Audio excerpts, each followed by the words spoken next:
বদলে গেছো তুমি নিজের ইচ্ছায়, বদলে গেছি আমি অনিচ্ছায়। আসলে বদলে গেছি দুজনায়, যেমনি করে পৃথিবীর সব কিছু বদলায়।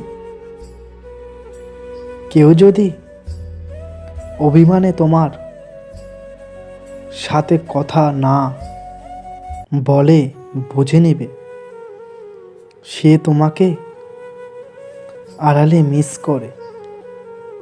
আর কেউ যদি না দেখে কাঁদে, বুঝে নিও সে তোমাকে ভীষণ ভালোবাসে।